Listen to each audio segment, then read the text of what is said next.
2 দিন জাহান্নামের আগুনে পুরাইবে না। একটা মানুষকে সর্বনিম্ন 3000 বছর জাহান্নামের আগুনে পুরাইব। দুনিয়ার 500 বছর জাহান্নামের একদিনের সমান।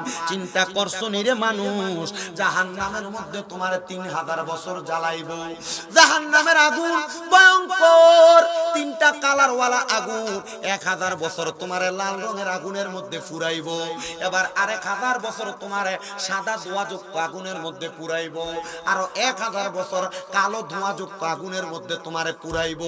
এমন ভাবে পুরাইব শরীরটারে আংরা বানাইব রে পর্দার অন্তরালের মা বোনেরা। জ্বালাইতে পুরাইতে জ্বালাইতে পুরাইতে 3000 বছর যখন শেষ হবে, তখন তোমাদেরকে মাকামে তাকাসসুর নামক একটা জায়গাতে দাঁড় করাবে। বলবে বান্দা কি বলবা বলো, দুনিয়ার কোন চোর চুরি করলে সবাই মারার পর যদি কয় কিছু কোয়ার আসেনি কতই, তখন সে কইব আব্বা গো আমারে মাফ করে দেন আল্লাহর রাস্তে। কিন্তু বান্দার 3000 বছর জ্বালানোর পরে বান্দা একবারও মাফ চাইতো না, শুধু বান্দা কইব পানি পানি পানি। বান্দা পানি পানি বলে চিৎকার করবে। হুজুর তাকে কি পানি দেওয়া হবে? এটা আমার কথা না, নবীরে সাহাবায়ে কেরাম প্রশ্ন করছে, নবী গো তাকে কি পানি দেওয়া হবে? বলে হ্যাঁ তার পানি দেওয়া হবে, তবে দুনিয়ার কোনো পানি দেওয়া হবে না। একটা লোহার গরম মগেরে আগুনের মধ্যে জ্বালায়া পুরায়া, লোহার আগুনের কয়লা যেমন এখন গরম কয়লার মতো একটা মগের মধ্যে কইরা তারা পানি দিব। ওই পানি হবে অন্যান্য জাহান্নামীদের রক্ত এবং পুজ। রক্ত এবং পুজগুলা লোহার গরম পাত্রের মধ্যে উঠাইব। হাদিস শরীফে ওই পানিরে কয় তিনাতুল খাবাল। ওই তিনাতুল খাবাল পানি তার সামনে দিব পান করার জন্য। সাহাবায়ে কেরাম নবীর সামনে বসা 70 জন আহলে সুফফার সদস্য। নবী যখন এই কথা বলে, সাহাবায়ে কেরাম বলে নবী গো তখন কি সেই ব্যক্তি পানিটা পান করব? নবী কয় হ্যাঁ পান করবে, কারণ সে বড় পিপাসার্ত থাকবে। 3000 বছর জ্বলার কারণে তার সামনে কোনো তরল পদার্থ থাকবে না। যখন সে তরল পদার্থ পানিটা পান করতে যখন যাবে, তার জিহ্বাটা গইলা, তার বুকের সকল কলিজাটা গইলা, তার নাড়ি বুড়িগুলা গইলা পায়খানার রাস্তা দিয়ে থরথর করে নিচের দিকে নামবে। আল্লাহর নবী কয় এই শাস্তির নাম হলো আযাবুন শাদীদ। ও আব্বা সুদ খাইও না, পরের হক মেরা খাইও না, মন চায় গালাগালি করতে মন চায়। আল্লাহর একজন বন্ধু আল্লামা শেখ সাদী রাহমাতুল্লাহ আলাইহির নাম হয়তো আপনারা শুনেছেন, যিনি গুলিস্তা এবং বস্তা লেখছে। আল্লামা শেখ সাদী কয় বউ কন্ট্রোল করা যে কত কঠিন, আমার চাইতে বেশি মনে হয় উম্মতের মধ্যে কেউ জানে না। বলে কেন গো হুজুর? আল্লামা শেখ সাদী কয় আমি একবার আমার এক ছাত্ররে সকাল থেকে সন্ধ্যা পর্যন্ত পড়াইছি, কিন্তু দুপুর বেলা সে তার বাড়িতে যাবো ভাত খাইবার লাগা। আমি তারে কইলাম বাবা এখন বাড়িতে যাইস না, আমার বাড়িতে খাইয়া নিস। আমি পেছনের দরজাতে গেলাম, যা দেখলাম আমার স্ত্রী কোনো কিছু রান্না করে নাই। মাটির পাতিলের ভিতরে চাউল নিয়ে ভিজিয়ে রাখছে, মাটির পাতিলের ভিতরে সবজি নিয়ে ভিজিয়ে রাখছে। আমি আমার বউরে কইলাম এগো স্ত্রী এখনো কি রান্না করো নাই? বলে লাকড়ি নাই। আমি তারে ধমক দিলাম লাকড়ি নাই কি লেগা জোগাড় করতে পারলা না? লাকড়ি জোগাড় করা পুরুষের কাম, বেরিয়েতের কাম না। ওই স্ত্রী রাগ কইরা আল্লামা শেখ সাদীর মাথার ভিতরে ওই ডেকসি দিয়ে একটা বাড়ি মারছে ধুম কইরা। তো মাটির ডেকসি বাঙ্গা তরকারি নিচে পড়ে গেছে, ডেকসির কাঁচাটা আল্লামা শেখ সাদীর গলার ভিতরে আটকে রইছে। কি হয়ে গেছে গা? পজিটিভ হনসস্তি লাগলা, গলার মালার মতো হয়ে গেছে। আচ্ছা আমদার বেড়ায় যদি তো ডেক দিয়ে যদি বাড়ি দিত, লগে লগে গালে কানে গালে মারতো একটা। আল্লামা শেখ সাদী তো আমি মারি নাই রে, মারি নাই, আমি গালাগালিও করি নাই, আমি আমার কথা দিয়ে আমার বউয়ের বিচারটা করে ফেলাইছি। বলে কেমনে বিচার করছেন? আল্লামা শেখ সাদী ওনার বউরে ডাক দিয়া কই স্ত্রী গো তুমি যে আমার এইভাবে আচরণ করলা, ঠিক আছে আমি তোমার কিছু বললাম না, এখন আমি এখান থেকে বাহিরে যাব আর মানুষের কাছে ঘুরা ঘুরা বলবো দেখ রে আমার বউ আমারে কত ভালোবাসে, আমারে মোহাব্বত কইরা আমার ডেগের কাঁচা দিয়া মালা পরাইয়া দিছে। এবার স্ত্রীটা সাথে সাথে আল্লামা শেখ সাদীর পায়ে পড়ে গেছে, স্বামী গো এই কথা আপনি যদি মানুষের কাছে যায় এখন মানুষ বিশ্বাস করতো না, কারণ আপনার যে হাল হইছে মানুষ আপনারে খারাপ কইতো না, আমি বউরে খারাপ কইব। এ মহিলা জামাইর বদনাম করো, জামাইর লগে ঝগড়া লাগিয়া বোনের কাছে কান্দা কান্দা বিচার দাও, মার কাছে কান্দা কান্দা বিচার দাও, জালের কাছে কান্দা কান্দা বিচার দাও। এ বেটা বউ অন্যায় করলে এজন সেজনের কাছে বলো, মনে রাখবা তোমরা জামাই বউ একদিন ঠিকই মিলবা, যার কাছে বদনাম করলা তার কাছে তুমি তারে খারাপ বানিয়ে দিলা। এজন্য জামাই বউ কেউ কারোর বদনাম করা যাবে পাঁচ কামে লাগবে না। আল্লামা শেখ সাদী আবার স্ত্রীর মাপ চাওয়ার পরে চলে গেছেন, বলে আমি জঙ্গল থেকে যে কাঠ কাইটা নিয়ে আল্লামা শেখ সাদী কাঠ কাটতে গেছে, জঙ্গলে যে গাছে উইটা লাকড়ি ভাঙ্গা ভাঙ্গা নিচে ফেলায়, নিচের দিকে একটা বাঘ আইসা আল্লামা শেখ সাদীরে খাইবো, গাছের আড়ালে দাঁড়িয়ে রইছে। কে খাইবো? বাঘে খাইবো আল্লামা শেখ সাদীরে। আল্লামা শেখ সাদী উপর থেকে নিচে দেখে, আহারে কতগুলা লাকড়ি ভাঙছি, কেমনে নিমু, আমার যদি একজন সহযোগী থাকতো নিতে পারতাম। এমন টাইমে নজর গেছে বাগদার দিকে, আল্লামা শেখ সাদী কয় যাক একটা ভাগ পাইছি, এটার কান্দে ছড়ায়া ছড়ায়া লাকড়িগুলা নেওয়া যাইব। আপনারা কোন আল্লাহর ওলিরা চাইলে বাঘেরও তারা কন্ট্রোলে আনতে পারে কি পারে না? আল্লামা শেখ সাদী নিচে নামছে, লাকড়িগুলো বান্দা বাঘের ডাক দেয়, বাঘ সামনে আয়। বাঘে আইছে খাইবার লাগা, বাঘ সামনে এসে দাঁড়াইছে। আল্লামা শেখ সাদী পিঠের মধ্যে লাকড়িগুলো উঠায়া সুন্দর করে বাড়িতে যাইয়া লাকড়ি নামায়া ভাগরে বিদায় করে দিছে। এবার ছাত্ররে যখন ঘরের মধ্যে গেছে লাকড়ি বউর কাছে দিয়া ভাত রানতে, ছাত্র কয় হুজুর আমি কিন্তু দেখছি বাঘের কন্ট্রোল করে আপনি বাইত আনলেন, হুজুর একটা বাঘের কন্ট্রোল করতেন পারলেন, কিন্তু ঘরের বেডিরা তো কন্ট্রোল করতে পারলেন না। কি বেডি মাগদি খাইলেন হুজুর? ছাত্র যদি এই কথা কয় ওস্তাদের ইজ্জত হয়? আল্লামা শেখ সাদী ডাক দিয়ে কয় বাবা তুমি কি সব শুনছো? বলো হুজুর সব শুনছো? বলে হ্যাঁ হুজুর শুনছি।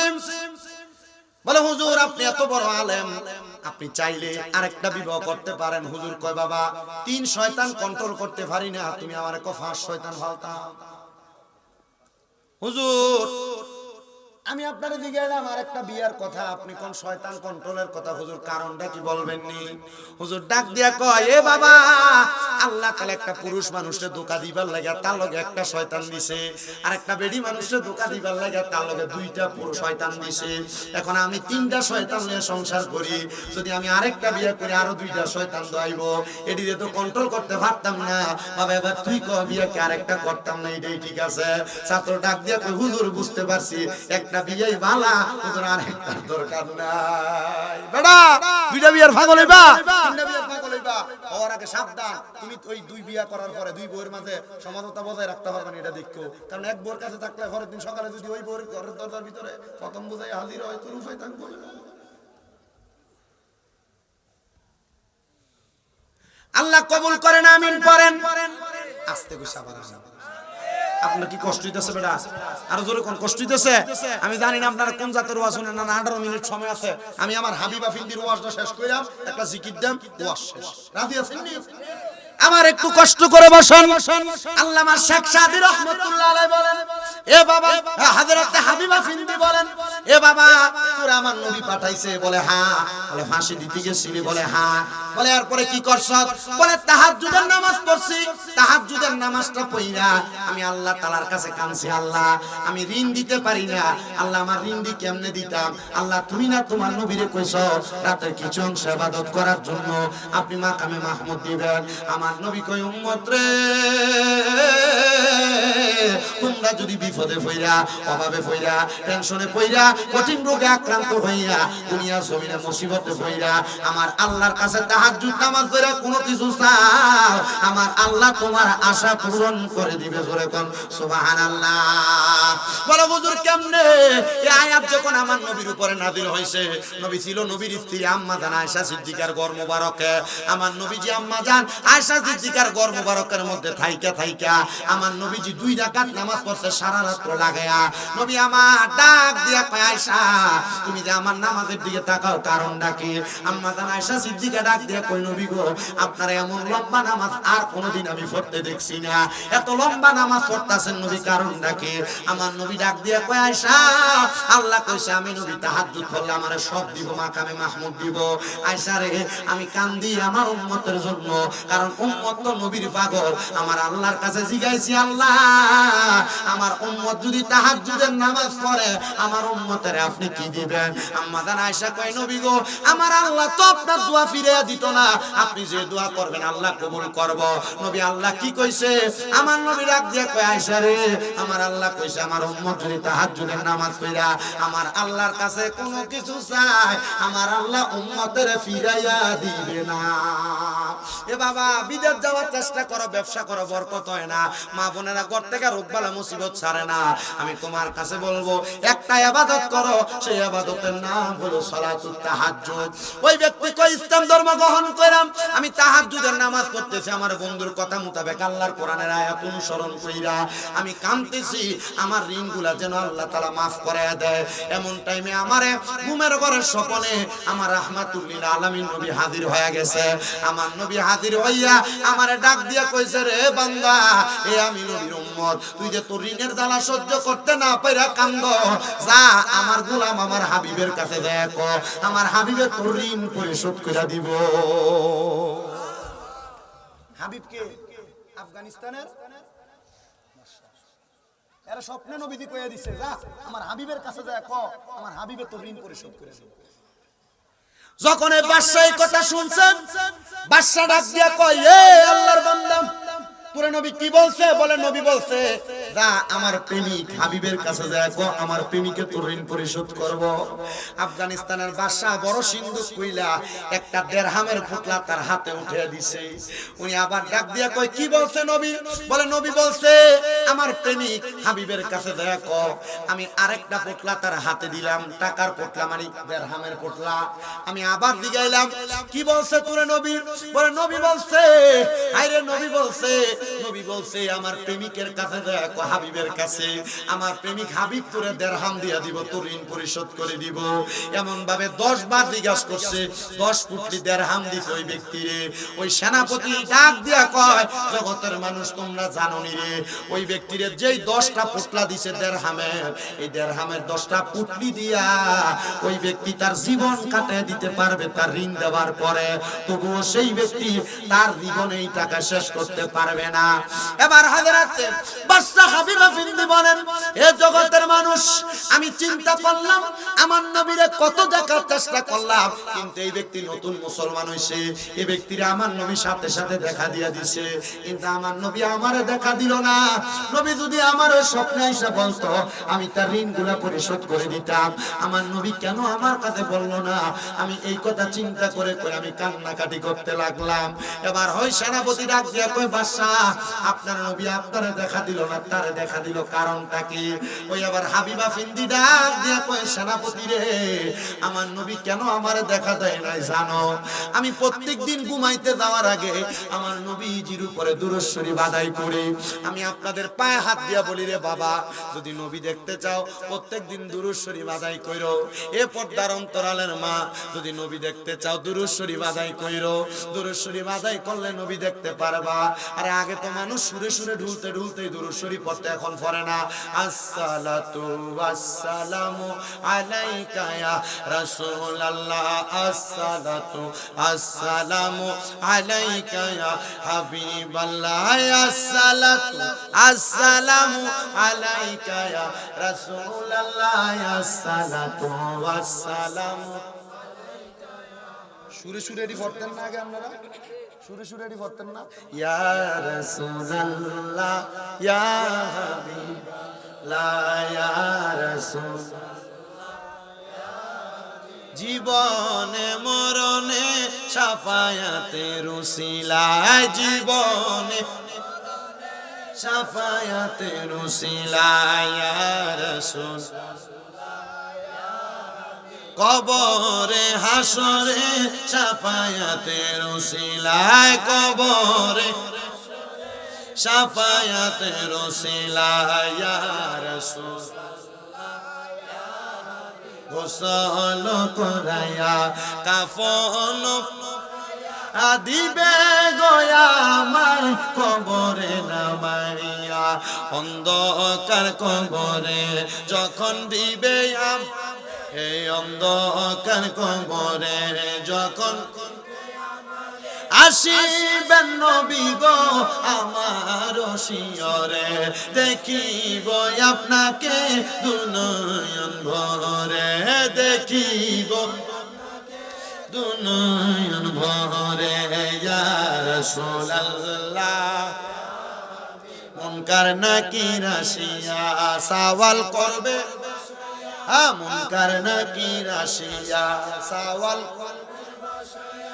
দিয়েন গো নবী পর্দা উঠাইয়া জানাইব সালাম আপনাই দাঁড়াইয়া জানাইব আপনাই দাঁড়াইয়া ইয়া রাসূলুল্লাহ আল্লাহ ইয়া রাসূলুল্লাহ। আপনি যদি এমন ভাবে নবীদের দুরূদ পড়তে পারেন, নবীরে ডাকতে পারেন, আমি জানতে চাই মিঠামইনের কিশোরগঞ্জের কামালপুরের বাবারা, আপনারা বলেন আমার নবী আমাদেরকে দেখা দিতে পারে কি পারে না? এ দুনিয়ার মুসলমান, এ নবীর উম্মতের দল, এবার সেনাপতি ডাক দিয়া কয়, এ বাদশা হাবিব আফিন্দি, আপনি কেন এই নবীর দিদার পাইলেন না? একটা ব্যক্তি নতুন ইসলাম ধর্ম গ্রহণ করে নবীর দিদার পাইল, ওই ডাক দিয়া কয় কেন পাইছি না জানো?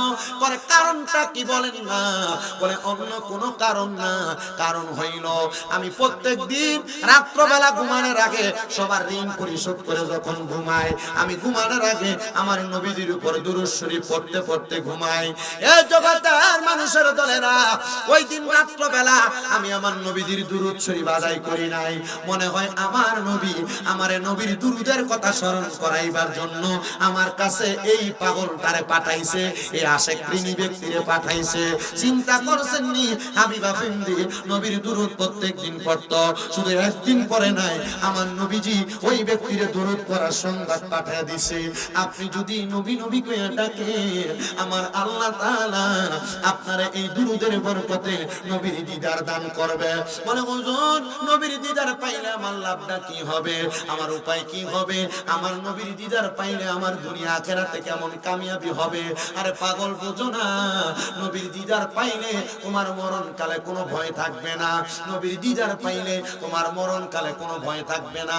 বলে হুজুর কেন?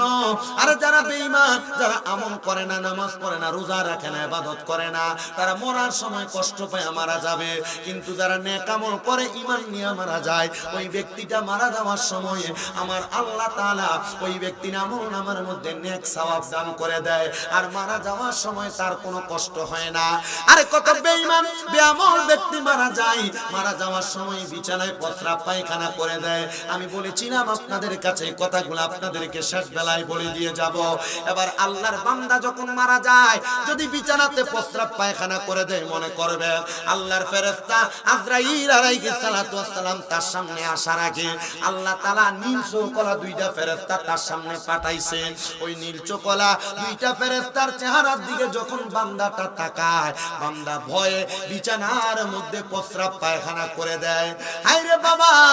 এরপরে বান্দার সামনে আজরাইল আলাইহিস সালাতু ওয়াস সালাম চলে আসে। আজরাইল আসার পরে আজরাইলের ভয়ঙ্কর চেহারা দেখে আজরাইল রূহ কবজ করতে আসছে। বান্দা তখন আজরাইলকে বলতে থাকে, আজরাইল আমি আমার কবরের জন্য কোনো সামান রেডি করি নাই, শ্বশুর বাড়ি যাইতে মিষ্টি নাও, ফল ফ্রুট নিয়ে যাও, কিন্তু কবরে যে যাইবা, কবরের তো কিছু সামানের দরকার আছে কবরে ভালো থাকার জন্য, কারণ কবর ভালো জায়গা না, কবর বড় মারাত্মক জায়গা। আরে কবরের মাটি মানুষকে এমন ভাবে চাপ দেয়, বান্দা তোমার কি একটু মায়া লাগে না? তোমার মরার আগে 40 দিন আগে তোমার বাড়ির আশেপাশে আজরাইল ঘুরতে থাকবে, তোমার বাড়ির আশেপাশে আজরাইল এসে ঘোরাফেরা করবে। এটার অন্য কোনো কারণ না, এটার কারণ হইল তারা যখন তোমার বাড়ির পাশে আসবে, তোমার 40 দিনের মধ্যে মরার আগে তোমার শরীর দুর্বল হয়ে যাবে, তোমার খাইতে ভালো লাগবে না, পড়তে ভালো লাগবে না, কোনো কিছু করতে ভালো লাগবে না। আরে বান্দা আজরাইলের সঙ্গে কথা বলার চেষ্টা করবে, তখন বান্দার দুই দাঁতের চোয়ালের সাথে বান্দার জিহ্বাটা কামড় করে বান্দা মারা যাবে। এ মুসলমান ইমানদারের দলেরা, নবীর উম্মতের দলেরা, শুধু এমনি মারা যাবে না, বান্দার সামনে যখন আজরাইল আসবে, বান্দা জিহ্বায় যখন কামড় করে যাবে, বান্দা তো কথা বলতে পারবে না। এবার বান্দা চোখের ইশারা দিয়া আজরাইলকে বোঝানোর চেষ্টা করবে। আজরাইলের এমন ভয়ঙ্কর চেহারা রে চেহারা, ওই বান্দার চোখগুলা উল্টে যাবে।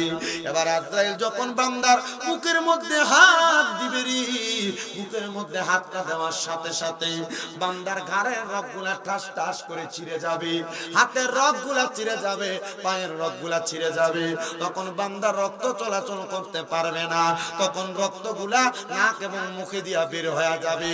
কেন নাকে মুখে দিয়া মরার সময় রক্ত বাইর হয়? একবার কি চিন্তা করছ? দেখছনি কেন মানুষের এভাবে নাকে মুখে দিয়া রক্ত বাইর হয়? ওই আজরাইল যখন রূহটা নেওয়ার জন্য কোন মানুষের বুকে হাত দিব, হায়রে বাবা, ওই মানুষটার মনে হবে সমস্ত পৃথিবীর বড় বড় পাহাড়গুলা মনে হয় তার বুকের উপর চাপাইয়া দিছে। আর আল্লাহর পয়গম্বর ইদ্রিস আলাইহিস সালাতু ওয়াস সালাম বলে, জগতের মানুষ, যখন আজরাইল তোমার শরীর থেকে রূহটা আলাদা করে নিয়ে যাবে, তোমার কাছে এমন মনে হবে একটা জীবিত ছাগলকে, বকরিকে জীবিত অবস্থায় লটকায়া তার শরীরের চামড়াটা জীবিত অবস্থায় টাইনা ছিঁড়া ফেললে একটা বকরির যত কষ্ট হয়, একটা মানুষের রূহ কবজ করার সময় তার এমন কষ্ট হয়। তবে মানুষটা যদি বেঈমান হয়, মানুষটা যদি বেআমল হয়, মানুষটা যদি খারাপ হয়, মানুষটা যদি সুদখোর হয়, মানুষটা যদি হারামখোর হয়, মানুষটা যদি পরের হক মাইরা খাওয়াইন না হয়, ওই মানুষটা মারা যাওয়ার সময় এমন কষ্ট পাবে।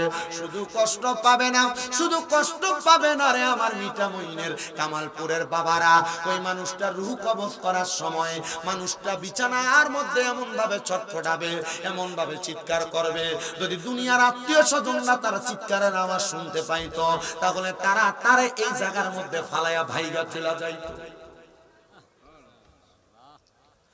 আমরা তো বলি কবরে গেলে তিনটা প্রশ্ন করে, না রে না, ওই কবরে যাওয়ার পরে ওই কবরের মধ্যে একটা বান্দাকে যখন কবরের মধ্যে রাখা হয়, ওই বান্দাটা মারা যাওয়ার পর বান্দারে তিনটা প্রশ্ন করে না। যদি হারামখোর হয়, পরের হক মেরে খাওয়াইন না হয়, বেঈমান বেআমল হয়, তখন বান্দারে কবর থেকে ডাইরেক্ট জাহান্নামের আগুনে পুরায়। একদিন দুই দিন জাহান্নামের আগুনে পুরাইবে না, একটা মানুষকে সর্বনিম্ন 3000 বছর জাহান্নামের আগুনে পুরাইব। দুনিয়ার 500 বছর জাহান্নামের একদিনের সমান। চিন্তা করছো নি রে মানুষ, জাহান্নামের মধ্যে তোমার 3000 বছর জ্বালাইব। জাহান্নামের আগুন ভয়ঙ্কর, তিনটা কালারওয়ালা আগুন। 1000 বছর তোমারে লাল রঙের আগুনের মধ্যে পুরাইব, এবার আরেক 1000 বছর তোমারে সাদা ধোঁয়াযুক্ত আগুনের মধ্যে পুরাইব, আরো 1000 বছর কালো ধোঁয়াযুক্ত আগুনের মধ্যে তোমারে পুরাইব। এমন ভাবে পুরাইব, শরীরটারে আংরা বানাইব রে পর্দার অন্তরালের মা বোনেরা। জ্বালাইতে পুরাইতে 3000 বছর যখন শেষ হবে, তখন তোমাদেরকে মাকামে তাকাসসুর নামক একটা জায়গাতে দাঁড় করাবে।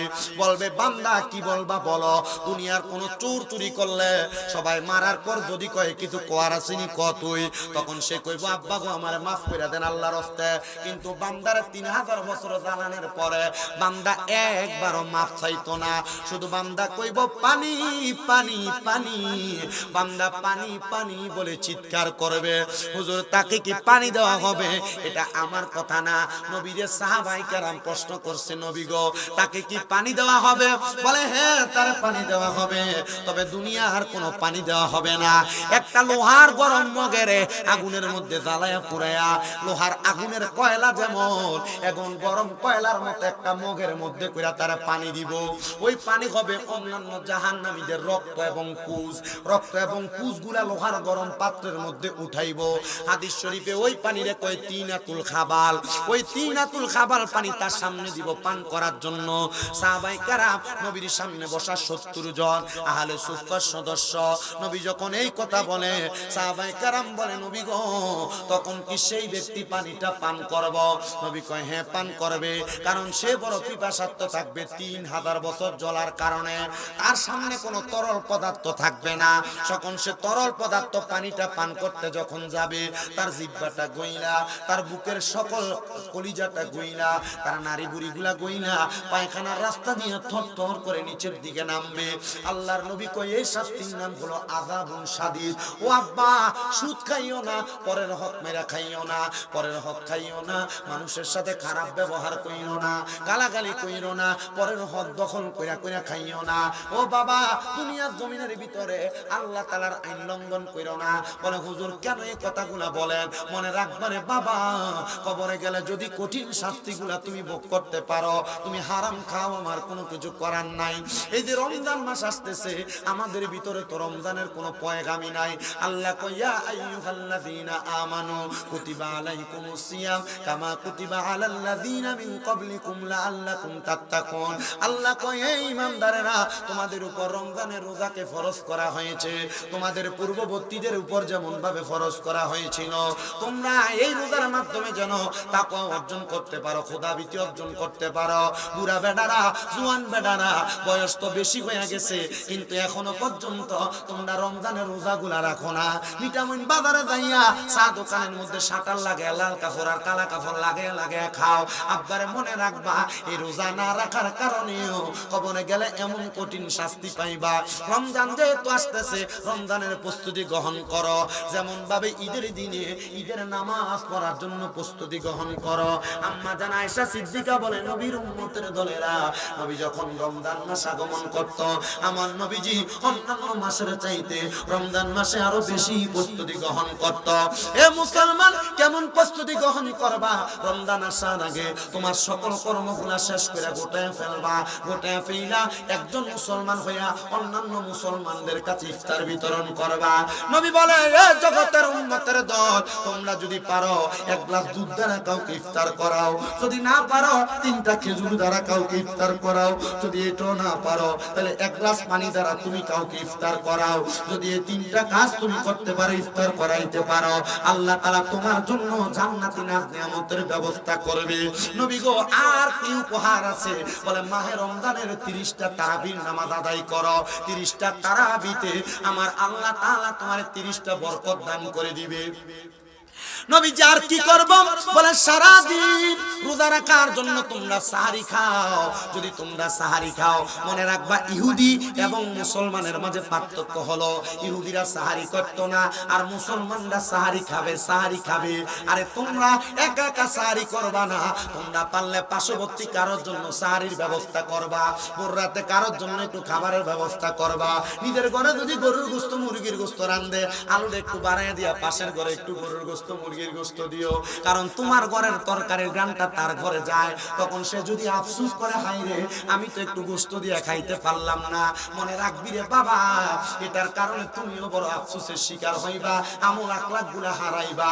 কারণ এই রমজান মাস আসলে দেখা যায় সোনার বাংলাদেশের বহু টাকাওয়ালারা, বহু পয়সাওয়ালারা মক্কায় যায় হজ করার জন্য, উমরা হজ। বহু টাকাওয়ালারা, পয়সাওয়ালারা যায় মদিনাতে ইতিকাফ করার জন্য। এরা জানে না এদের টাকা পয়সা দিয়ে হজ করার আগে এদের এলাকার গরিব দুঃখীরে যদি তারা চাইতো, হজ করার চাইতে আরো বেশি সওয়াব আমার আল্লাহ তাআলা আমল নামায় দিত। এজন্য আশেক সুরে সুরে লেখে, ওরে হজ করিতে মক্কায় যাইয়া খরচ করলি যেই টাকা, সেই টাকা গরিবকে দিলে গরিবই তাকি তো কাটা। কেউ যায় টাকার গরমে, কেউ যায় হজ দেশে ভ্রমণে, কেউ যায় টাকার গরমে, কেউ যায় দেশে ভ্রমণে। হাইরে ধনীরা যায় ধনের টানে, আনিতে সোনা দানা, শুধু খাইলে নামাজ হবে না, ও মন বুঝো না, গোশ খাইলে নামাজ হবে না। সুদ খোরাছি কম না বেশি? আমাদের সমাজের মানুষের সুদ কুটিরে ধরে নিয়ে মসজিদের সভাপতি বানায়। এ কথা কয় না কা? আমাদের মানুষের সুদকুর গুসকুটিরে ধরে নিয়ে মসজিদের সেক্রেটারি বানায়। এলাকার সর্দার মাতাব্বরির দায়িত্ব সুদকুর গুসকুটিরে দেয়। আল্লাহর কসম, আমার কাছে আমি আজকে তোমরা বেশি সময় দিতেছি। হুজুর কো আনো আনো, আপনারা কি কষ্ট দিতেছে? এই রোজার ফজিলতটা বলে আমি ছাড়তাছি, একটু কষ্ট করে বই ভাই আসুন না। আপনারা বিরিয়ানিও তো আছে বলে আজকে আপনারা লাগে ওই তারা সামনে দিয়ে বইছি বিরিয়ানি দেখটা, তখন মানুষ দেখটা বোঝে যখন না যা তোর সালাক মাফি কোন কি বেড়া মারহাবা কান। এবারে হুজুর আইসিনি, আইসিনি হুজুর আইলে লই যান তাড়াতাড়ি। আমি আব্বা আমি একটা কথা বলি আপনাদের, আমি এতক্ষণ ওয়াজ করি, আপনারা আমার ইউটিউবে ঢুকে দেখেন, আমার ওয়াজগুলো দেখেন 40 মিনিট, ওই যে জিকির আজকার মিলাদ কিয়াম এগুলো বাদ দিয়ে, মোনাজাত বাদ দিয়ে 40 মিনিট, সব মিলে 1 ঘন্টা 20 মিনিটের মতো আমি কথা বলি। আমি ফাও আলাপ করে আপনার কাছে শুধু শুধু সময় নষ্ট, আমি কি এই পর্যন্ত ফাও কোন আলাপ করছি? আমি শুধু শুধু সময় নষ্ট করি। আমার সিস্টেম হইলো আমি 1 ঘন্টা 20 মিনিট আপনাদের নিট ওয়াজ দিব, নিট ওয়াজ, যেন কেউ আমার কইতে না পারে যে ফাও ওয়াজ করে দিয়ে চলে গেছে, এটা ওয়াজ না, গান গেয়ে চলে গেছে। আমি আপনাদের নিট ওয়াজ দিয়ে গেছি, কথা বুঝছেন? এই জন্য আমি আমার নির্দিষ্ট পরিমাণ সময়ের বেশি ওয়াজ করছি। আমার বয়সটা কম না বাবা, আমি সেই সেপ্টেম্বরের আগে থেকে ওয়াজ শুরু করছি, মানে এই বছরে এখনো ভালো করে ঘুম হয় না। আমি আজকে আইসে এখানে খাবার খাই, আইয়ে তার কাছে বেশরমের মতো ওই যে মিঠামণির ফেরির থেকে নেমে গেছি, ভাই ফোন দিয়ে ক ভাই ভাত তুলে নেবে, আইয়া ভাত খাইছি, ভাত খাই এনে কিন্তু শুইছি, শোয়ার লগে লগে ঘুম লেগে গেছে। আমার শরীরও তো কুলাইতে হবে, ঠিক না? শরীরে কুলাইতে হবে। হুজুর আসার আগ পর্যন্ত একটা রমজানের গজল গাই। হ্যাঁ, রমজান মেহেরবান, রমজান মেহেরবান, রমজান মেহেরবান, রমজান মেহেরবান, রমজান মেহেরবান, রমজান জোরে জোরে পড়েন, রমজান মেহেরবান, রমজান মেহেরবান, রমজান মেহেরবান, রমজান মেহেরবান, রমজান মেহেরবান, রমজান মেহেরবান, রহমত মাগফিরাত নাজাত নিয়ে এলো মাহে রমজান, রহমত মাগফিরাত নাজাত নিয়ে এলো মাহে রমজান, রমজান মেহেরবান, রমজান মেহেরবান, রমজান মেহেরবান, রমজান মেহেরবান, রমজান মেহেরবান, রমজান মেহেরবান, রমজান মেহেরবান, রমজান মেহেরবান, তারাবি সাহারি ইফতারিতে বরকত বেশুমার, তারাবি সাহারি ইফতারিতে বরকত আছে বেশুমার, রমজান মেহেরবান, রমজান মেহেরবান, রমজান মেহেরবান, রমজান মেহেরবান, রমজানের শেষ 10 দিন তালাশ করো লাইলাতুল কদর বরকতান, রমজানের শেষ 10 দিন তালাশ করো লাইলাতুল কদর বরকতান, রমজান মেহেরবান, রমজান মেহেরবান, রমজান মেহের